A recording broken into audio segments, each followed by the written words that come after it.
Et voilà, la Lazio, mes amis, la Lazio. Je sais même pas si c'est féminin. Il Lazio ou la Lazio. Ça se trouve c'est masculin, j'en sais rien. Écoutez, c'est toute la région de Rome, hein. Au final, j'ai regardé, ça fait depuis les dernières naves hein, qu'on est rentré dans cette nouvelle région d'Italie. Hein. Donc ça fait plaisir. Là, c'est la région de Rome, une région qui pour moi m'est assez connue, puisque j'ai vécu 2 ans à Rome de mes 20 à 22 ans. J'ai vécu à Rome. Je travaillais là-bas et j'avais un appartement en colocation avec que des Italiens du sud. Donc ça va être aussi pour moi l'occasion un peu de retrouver tout le monde durant cette nouvelle odyssée.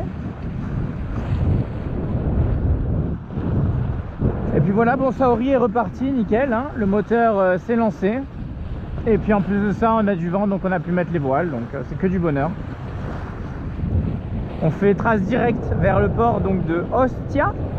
Ostia nouveau, enfin le port moderne d'Ostie. Puisque si j'ai bien compris, un petit peu dans les terres, après on a sûrement des vestiges de Ostia Antica.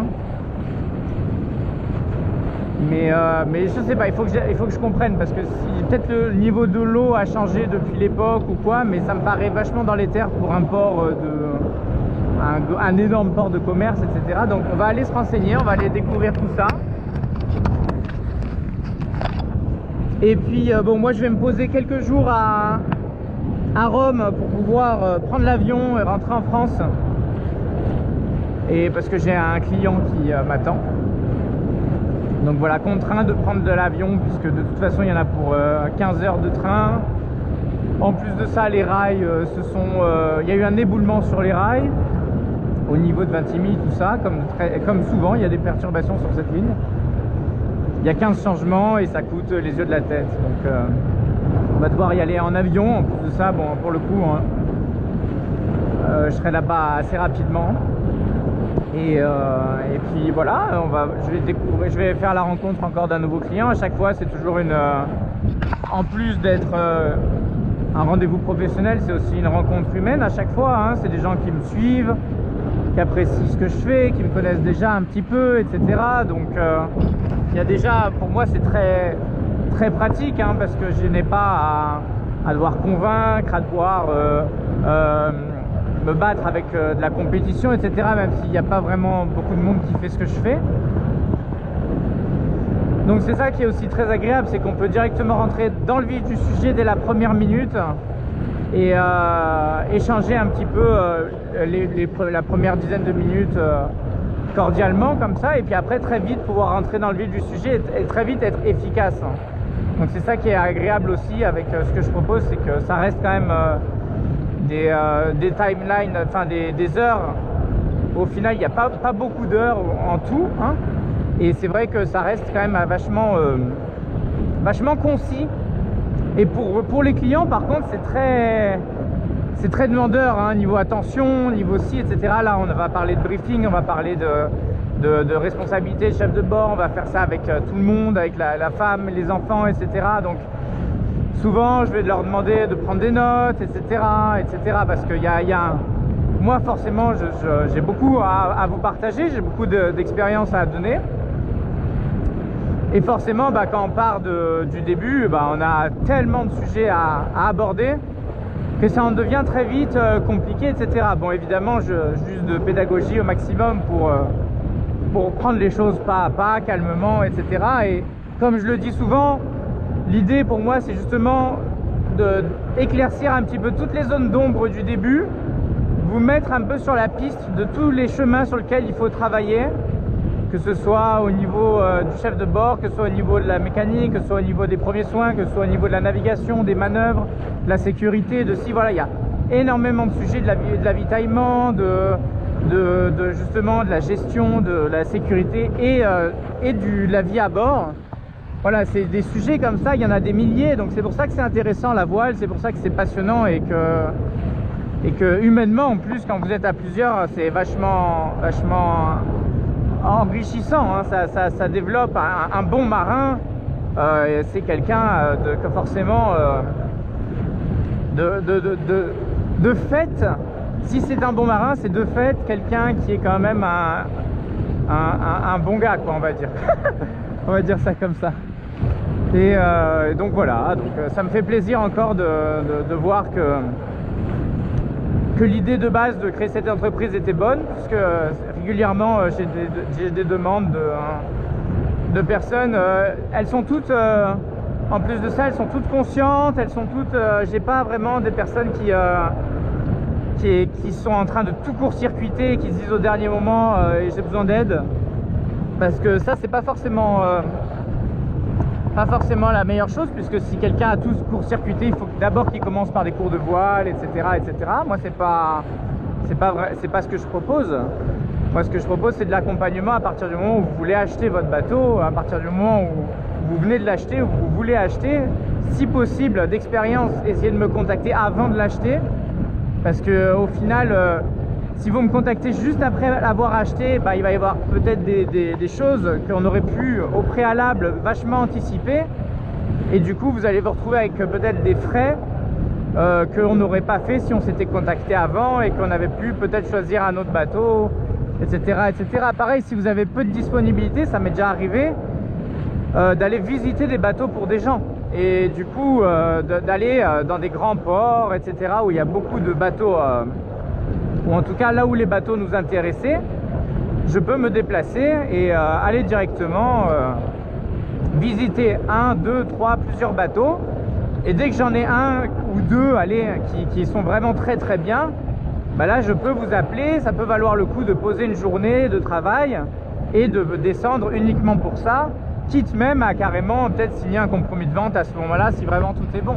Mais au préalable, il y aura eu multitude de visio ensemble où j'aurais pu vous envoyer un dossier complet vidéo plus photo du bateau une fois visité, avec mon point de vue, avec les plus, les moins bien, les avantages, les inconvénients de ce bateau par rapport à l'autre bateau, par rapport à ce bateau, et ensemble trouver un compromis avec justement mon retour d'expérience, sans pour autant, encore une fois, je n'ai pas de bateau à vendre, je ne gagne pas de commission, je n'ai aucun arrangement avec qui que ce soit. Donc c'est vraiment aussi cette neutralité, cette objectivité du conseil qui est un vrai plus pour vous, qui est un vrai avantage, notamment avant la vente, hein, parce que après, tout ce qui se passe après, c'est des choses qui au final, si on s'y met à fond, on peut le trouver dans des livres, on peut le trouver dans des sites, on peut le trouver ailleurs, etc.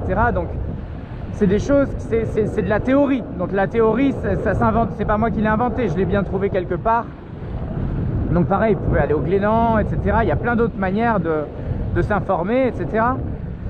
Mais au niveau justement des visites de bateaux, malheureusement les vendeurs de bateaux, c'est une dinguerie, hein. Alors souvent, en plus de ça, vous achetez, de ce que je vois beaucoup, hein, vous achetez tous sur Le Bon Coin, de propriétaire à propriétaire, etc. Ou alors des agences qui se sont un petit peu mises sur Le Bon Coin en faisant genre voilà, enfin pour faire des ventes un peu simples comme ça, qui paraissent comme ça de la main à la main. Mais bon, au final, personnellement, j'avais acheté ça chez Saori, je l'ai acheté chez un broker, quoi. Il y a quand même cette garantie derrière que lui-même, déjà, il va pas acheter des bateaux, le revendre comme ça, etc. avec des marges de fou furieux, parce qu'il y a aussi des... J'ai vu notamment des espèces d'agences immobilières, entre guillemets, du bateau. Waouh, ça j'ai eu très peur, hein. J'ai vu des choses, des bateaux, j'ai moi-même visité pour des clients, ou alors moi-même discuté avec des gens qui venaient d'acheter un bateau et qu'il n'était pas du tout en état de naviguer, il était vendu comme tel. Donc faites très attention au moment de l'achat du bateau. Si vous faites de propriétaire à propriétaire, bah là vous prenez vos risques, hein. C'est comme ça, à vous de voir si le propriétaire c'est un gars sérieux, mais on peut tout vous dire. Et en plus de ça, méfiez-vous, il y a des choses qu'on dit tout le temps aux débutants, entre guillemets, etc. Si on vous dit que le carénage vient d'être fait, c'est en aucun cas une chose positive, puisque de toute façon le carénage il va être fait tous les ans, tous les 2 ans. Donc c'est quelque chose que vous allez faire régulièrement, donc qu'il soit fait ou pas fait, c'est pareil. Et s'il vient d'être fait, bah, par exemple, ça peut cacher énormément de choses, parce qu'un bel anti-fouling, c'est toujours beau quand ça vient d'être fait, c'est toujours nickel, mais ça peut cacher de la rouille, ça peut cacher des infiltrations, ça peut cacher de l'osmose, ça peut cacher plein de choses. Donc du coup, ça peut cacher des fissures, du faïençage, des zones où ça a travaillé, etc. Donc du coup, c'est pas forcément, voilà, souvent les gens sont très contents, ils viennent de voir révision moteur plus carénage. Donc dans leur tête, le bateau est prêt à partir. Mais c'est une énorme erreur, puisque révision d'un moteur, ça se fait en une après-midi par un motoriste. Et puis par vous-même, ça peut se faire en un ou deux jours, la première fois. Et le carénage, pareil, c'est rien, c'est quelque chose que vraiment c'est du consommable, c'est vraiment quelque chose qui en aucun cas donne la valeur du bateau. Un expert, quand il va venir expertiser le bateau, il va pas vous rajouter 1000 € sur la valeur vénale du bateau parce que le carénage vient d'être fait, à aucun moment. Donc vous, ce qui vous intéresse quand vous achetez un bateau, c'est la valeur vénale par rapport au prix que vous payez. Donc c'est-à-dire l'état de la coque, la qualité encore du gel coat, le gréement, l'âge du gréement, l'état global de la coque, si elle a tapé, si le castillage, s'il est vétuste, etc. Toutes ces choses-là qui font justement cette valeur vénale du bateau. Et ça, des fois, il y a un énorme gap entre le prix de vente et le prix de la valeur vénale du bateau. Et ça, il y en a qui se font énormément de marge là-dessus, justement. Et il y a des entreprises qui font justement achat-vente, achat-vente, achat-vente, et ils récupèrent tous les bateaux invendus, etc., qui partent pas. Du coup, ils leur font baisser les prix au maximum, et derrière, ils les revendent à des prix défiant toute compétition. Enfin, non, au contraire, enfin, je veux dire, à des prix incroyables, au prix du marché, si c'était un bateau nickel, impeccable, où tout allait bien, etc.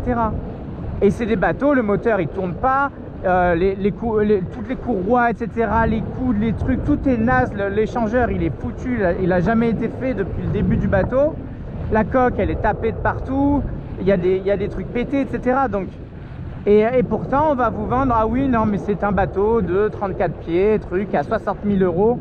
J'ai vu des choses, j'ai vu des 32 pieds 60 000 €, il en valait pas 20 quoi, il en valait pas 20. Donc faites bien attention à qui vous achetez votre voilier.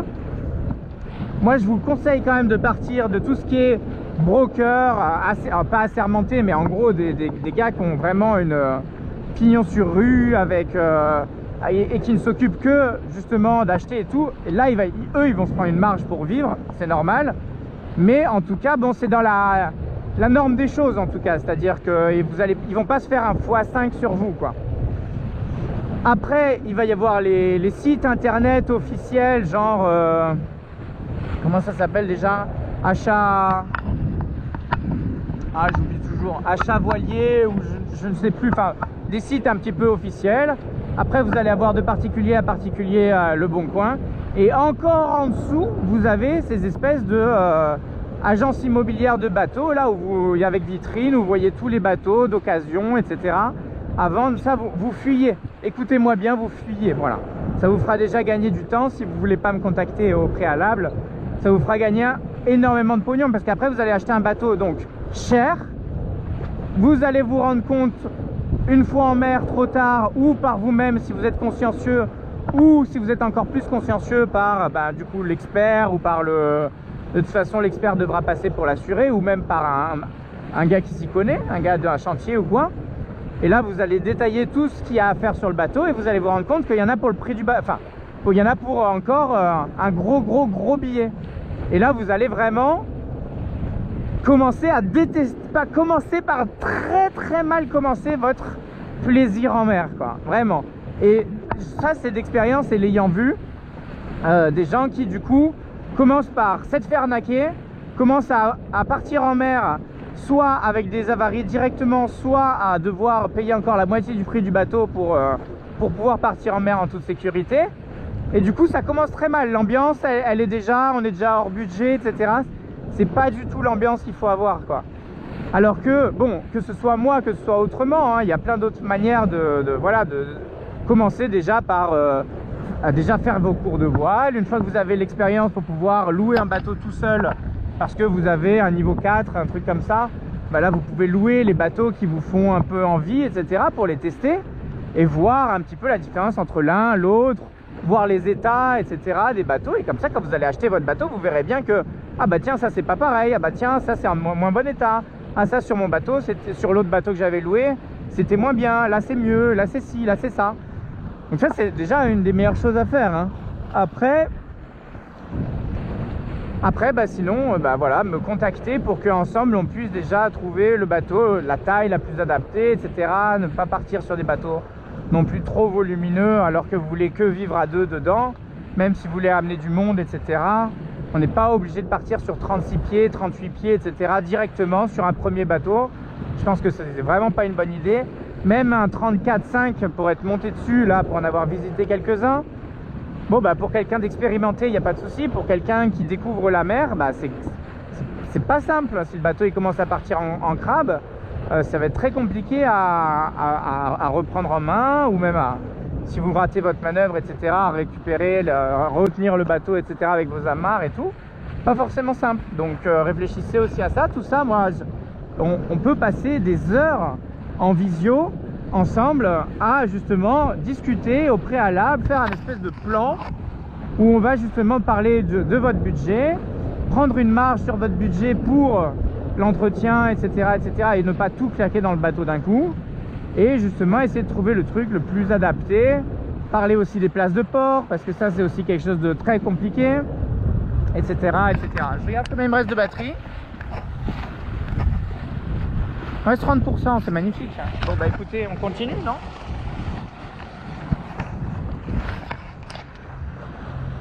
On continue.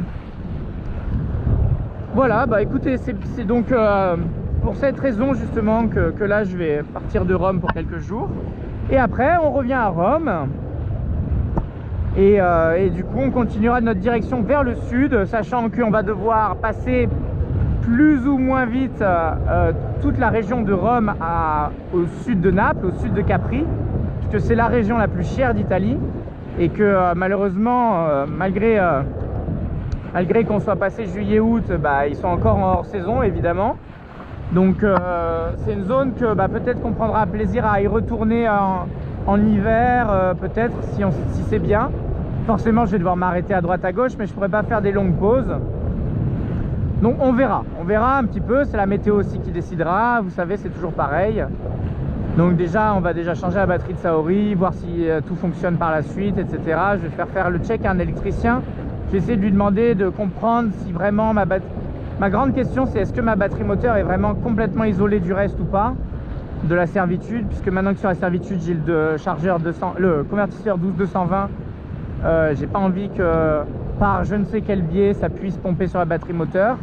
D'après mon schéma électrique, de mon expérience, j'ai l'impression que non, mais j'aimerais bien vérifier, parce que ça pourrait être la raison de pourquoi cette batterie elle est morte alors qu'elle est pas vieille, elle a que 4-5 ans et que c'est normalement des bonnes batteries. Donc bon, après je vis à bord, je l'ai beaucoup utilisé, mais bon, pas non plus énormément quoi.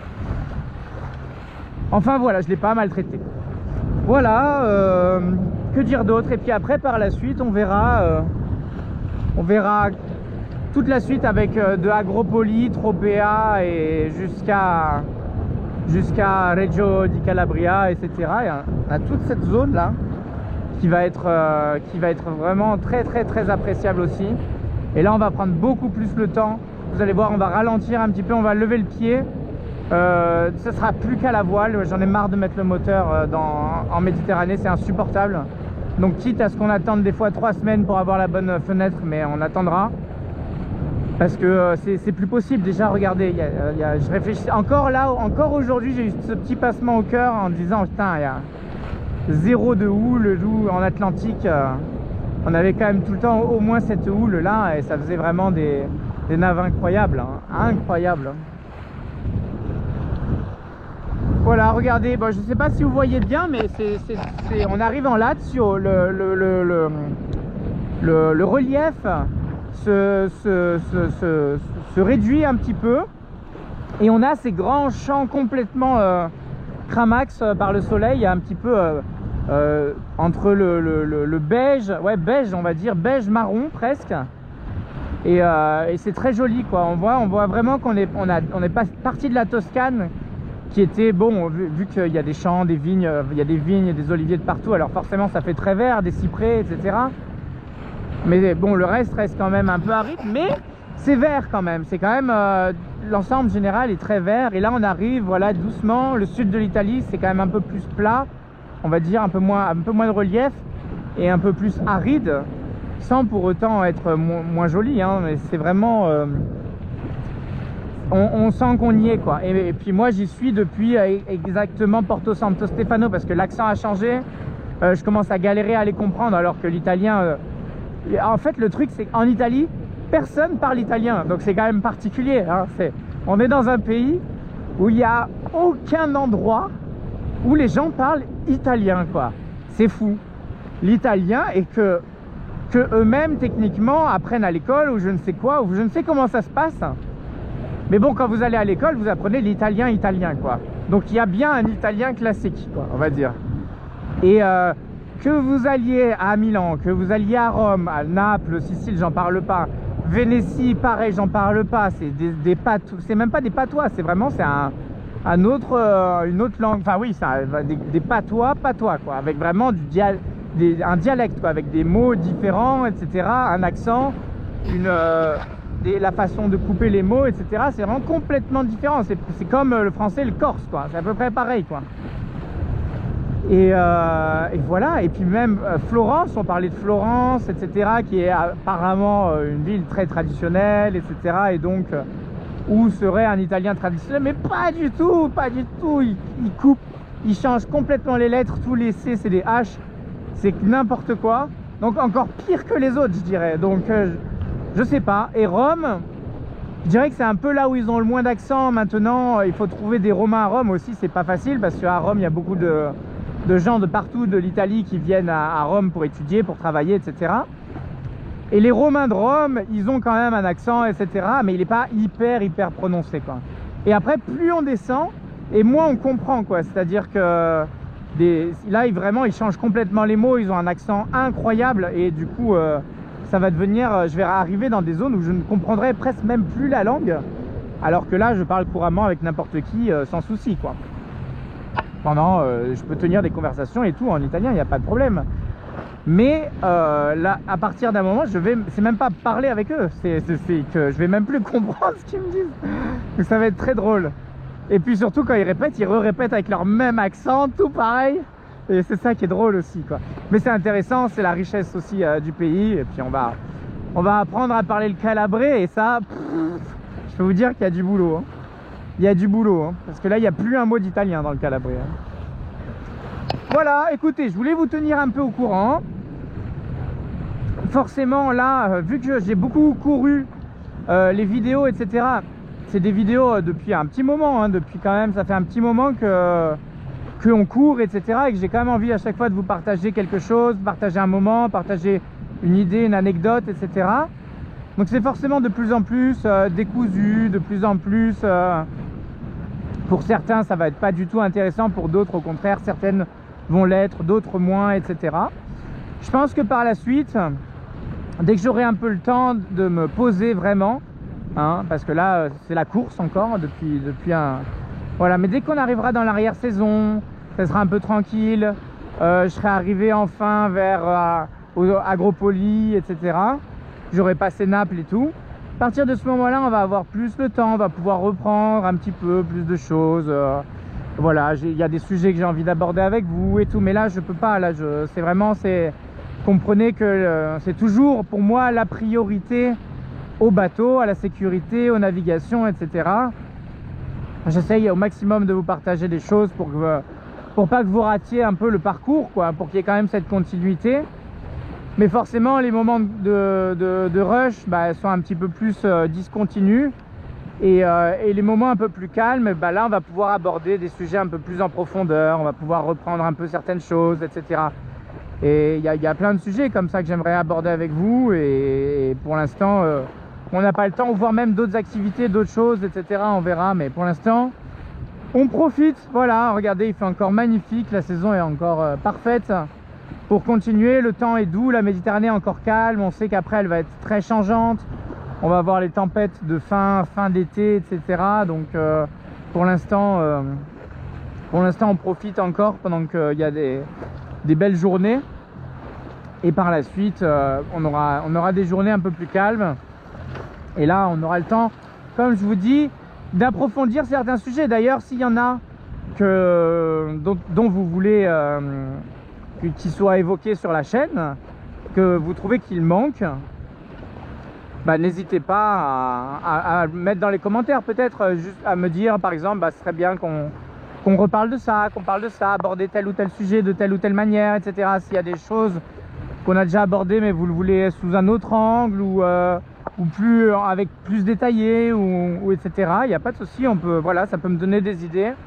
Moi, j'ai forcément toujours mes quelques sujets qui restent, que j'ai toujours envie d'aborder, mais par la suite, si vous trouvez qu'il y a des choses qui n'ont pas été vues, hein, si vous voulez rechercher certains sujets, vous pouvez taper par mots-clés dans la page d'accueil YouTube, hein, sur la page principale. Vous allez en haut à droite, vous avez une petite barre de recherche. Là, vous tapez n'importe quel mot-clé, vous tapez Oléron, vous tapez amarre, vous tapez manœuvre, vous tapez je sais pas, bouée, vous tapez n'importe quoi, et là vous allez avoir toutes les vidéos qui sortent en fonction, par ordre de priorité, etc., de la plus en rapport à la moins. Et du coup, déjà, je pense que vous pouvez trouver pas mal de choses. Mais si là-dedans vous trouvez pas votre bonheur, ou alors qu'il y a des sujets, parce qu'il y a des sujets qui ont été traités il y a longtemps, il y a 5 ans, 6 ans, et ça c'est des vidéos qui malheureusement sont encore beaucoup vues aujourd'hui, et du coup font encore beaucoup de vues, mais qui sont qui sont plus du tout à jour, quoi, qui aujourd'hui pourraient être méritées d'être refaites un peu plus en bonne et due forme, avec 6 ans et demi d'expérience dans les pattes. Et du coup, peut-être, voilà, si vous avez des vieilles vidéos que vous avez envie qu'on refasse, ça peut être aussi l'occasion. Voilà, ce sera pas pour tout de suite, mais en tout cas, ça peut être une idée, voilà, d'aborder certains sujets que vous voudriez voir. Voilà, bah écoutez, sur ce, moi je me dirige vers Rome, hein, il y a quand même pas mal ça fait quelque chose, hein, il y a un petit palpitant là, qui est très agréable. Il y a vraiment une belle page qui va être écrite. On n'y est pas encore arrivé, donc on attend. Mais c'est vrai qu'on arrive à... Voilà, il y a un chapitre qui va être tourné à Rome, et ça fait plaisir, quoi. Voilà, bah écoutez, je vous embrasse. Saori se porte à merveille. Et puis on se retrouve bientôt pour une prochaine vidéo. Bye bye, ciao ciao, à bientôt.